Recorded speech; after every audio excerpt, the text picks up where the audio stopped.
बंदो गुरुपद कंज कृपा सिंधु नरलोक हरि महामोहतम पुंज जासो बचन रवि करनी कर धन धन सतगुरु सुखदाय महिमा कही न जाए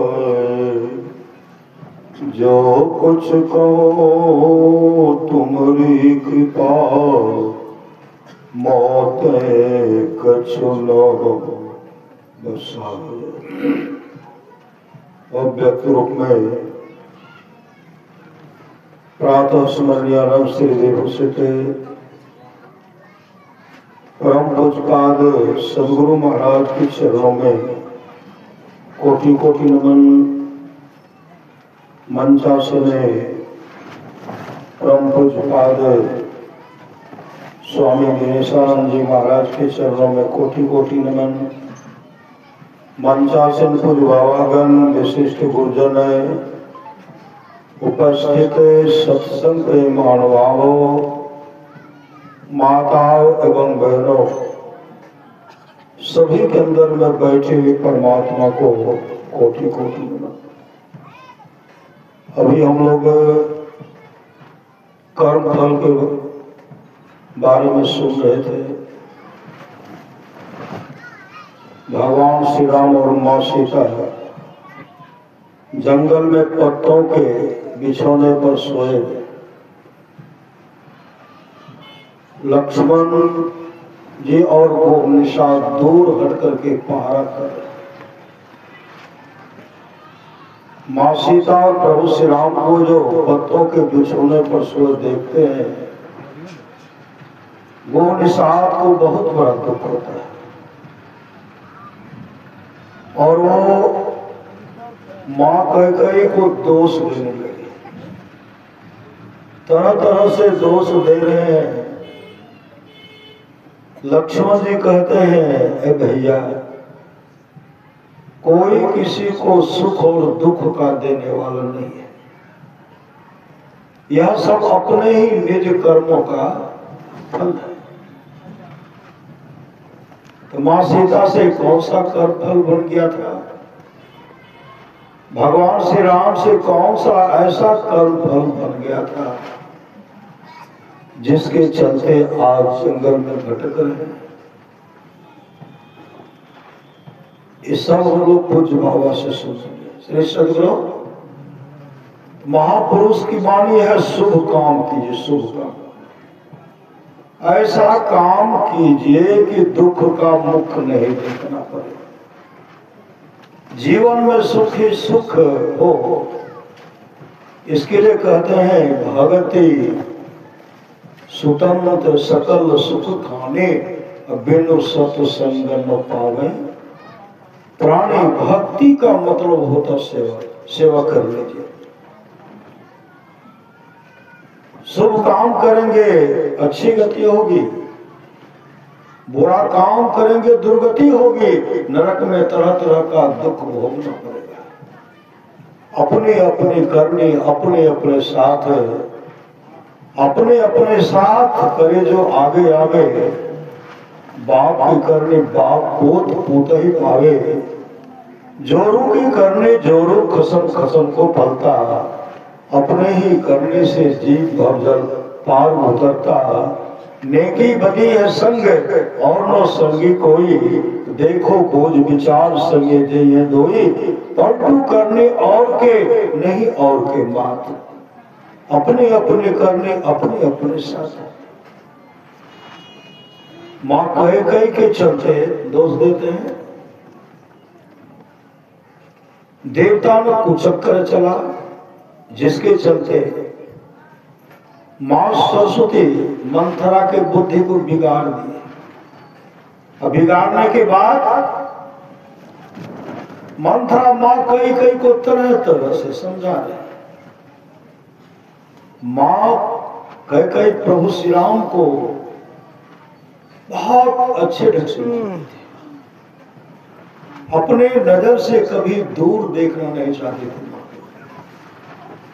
लेकिन देवताओं ने ऐसा कुचक्र चला जिसके चलते मां कई को कलंकित होना पड़ा।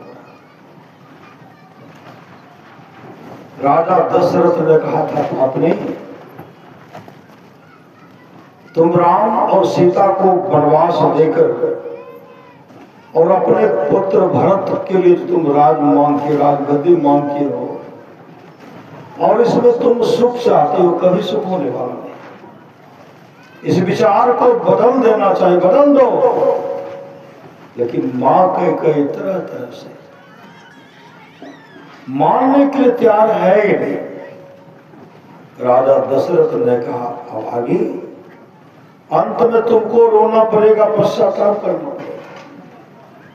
और राजा दशरथ ने मंत्री जी से कहा था, मंत्री जी यह कई जो है मेरे शरीर को स्पर्श नहीं कर सकते, मरने के बाद भी जब हमारे मृत्यु हो जाएगी मेरी लाश तक कोई स्पर्श नहीं करे। राजा दशरथ का शरीर छूटता है, छोड़ने के बाद सब रानियां बिल्कुल लगकर करो रही। कई जैसे वहां गए राजा दशरथ का चरण स्पर्श करने के लिए, उसी से मंत्री जी कहते नहीं, महाराज का आदेश था, मरने के बाद भी मेरे लाश को स्पर्श नहीं कर सके, इसलिए आप वापस जाइए। मां कह वापस नहीं जाइए, अब बिलक करके रो रही है। ऐसा कर्म फल उनके जीवन बन गया, पश्चाताप कर। राजा दशरथ का दाह संस्कार हो गया। दाह संस्कार होने के बाद मां कह रात में जाते चिता के पास, और चिता को जैसे मां कह स्पर्श करना चाहती है, उसी समय चिता में राजा दशरथ प्रकट हो गए। आपने तुम मेरे चिता को भी स्पर्श नहीं कर सकते, जाओ यहां से। और उसी समय रोती बिलकती मां कह वापस आ गए और हमेशा रो ही गई। भरत जी आए, भरत जी के आगे में थाल को आरती उतारते और रूप में भरत जी कहते ये आपकी हालत। मां कहने लगी, कह तुम नहीं जानते हो कि तुम्हारे चलते मुझे इस रूप को होना पड़ा, ऐसा रूप होना पड़ा। मैंने तुम्हारे लिए राम को वनवास और तुमको राजगद्दी मांगा है, इसलिए तिलक करने का नहीं पापा ने तुम्हें प्रभु को जंगल में भेज दिया। वहां भी भरत जी काफी उनका अपमान किए।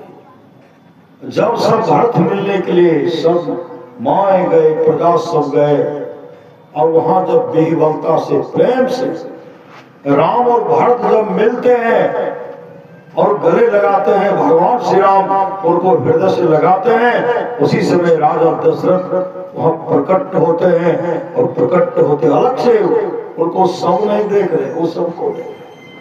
और उसी समय जब भाई भाई में प्रेम को देखे, राम लक्ष्मण भरत और शत्रुघ्न में जब उस प्रेम को देखे, उसी समय राजा दशरथ कहते जारी कह मैंने तुमको माफ कर दिया, तो ऐसे रत्न को जन्म दिया, ऐसे सुपुत्र को जन्म दिया जो राम के भक्त हैं। जा, मैंने तुमको माफ कर दिया। किसके चलते माफी मिला? उस सुपुत्र के चलते, उस सुपुत्र के चलते सुपुत्र प्रभु का भक्त मिला और उनको माफ कर दिया। संत महात्मा लोग कहते हैं शुभ काम कर रहे, आज देखते हैं यह शुभ काम हो रहा है, शुभ काम हो रहा है। पुण्यतिथि के अवसर पर सत्संग करते हैं और पत्नी है, बाल है, बच्चे हैं, पताओं है, सब मिल करके अपने पिता की यश को, कृति को सत्संग के द्वारा फैला रहे हैं और अन्नदान का व्यवस्था भी कर रहे हैं। जो यहाँ हम लोग कुछ भी करते हैं, जो भी दान पुण्य करते हैं, वह आगे के लिए जमा होता है। जो दान पुण्य नहीं करते, अन्नदान नहीं करते हैं, राजा श्वेत की तरह पश्चाताप करना पड़ेगा। इसलिए धन की 3 गति है। पहला है दान, दूसरा भोग और तीसरा नाश। इसलिए मनुष्य का शरीर मिला है और महाश्वास से नाम का सुमरण कीजिए और अपने जीवन के बागडोर को संत सदगुरु के हवाले कीजिए। सत्संग नित्य और ध्यान नित्य सर्वलता के साथ कीजिए। यही लोग परलोक दोनों मंगल में होगा। उस आत्मा को शांति मिले। भगवान नरसिंह भक्त प्रहलाद से कहते हैं, प्रहलाद किसी भी कुल में मम भक्ता, मेरा एक ही भक्त हो जाता है, वह भक्त 100 पीढ़ी को भक्त तारता सो। इसलिए शुभ काम कीजिए। महापुरुष की वाणी है, जागो जागो गुर पर लागो, जगत मनोमय खेला है, करना है सो जल्दी कर लो, 2 दिन जीवन मेला है। मत अभिमान करो तन धन का, छिनी में सब खोई रे। जैसे अहंकार भ्रमिति मति तुमरी, अंत का रोई रोई रे। अंत में रोना नहीं पड़े, चीखना चिल्लाना नहीं पड़े।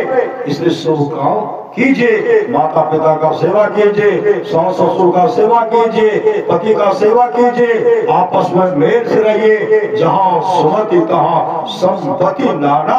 जहाँ अच्छी मति होगी वहाँ संपत्ति की कमी नहीं होगी। और दिन दिन बढ़त सवाई, राम धन कब होने लागे। इसलिए शुभ काम कीजिए और संसार से चल दीजिए। कबीरा हम पैदा हुए जग हंसे हम रोए, करनी ऐसी कर चलो हम हंसे जग रोए। एक न एक दिन संसार से जाना है। महापुरुष की वाणी है, संसार के लोगों संसार में ऐसा काम करो, मरने के बाद दफनाने या जलाने वक्त 2 आंसू बहा दे। फलाना ऐसे थे, फलाना ऐसे थे, फलाना ऐसे थे। शुभ कर्मी होकर के रहिए और शुभ कर्मी होकर के चल दीजिए। अब हम लोग परम पूज्यपाद बाबा से सुनने की कृपा करें। श्री सद्गुरु महाराज की जय।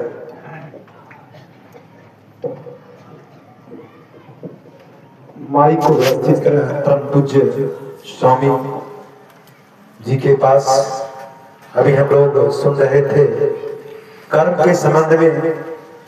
संत शिरोमणि गोस्वामी तुलसीदास जी महाराज करते हैं, तुलसी यह तन खेत है, मन वच कर्म किसान, पाप पुण्य 2 बीज है, बोए सुलवे निदान। यही प्रतिपाद विषय हम लोग के सामने उपस्थित हुआ है। आइए हम लोग पूज्य स्वामी के श्री से सुनेंगे। श्री सद्गुरु महाराज की जय।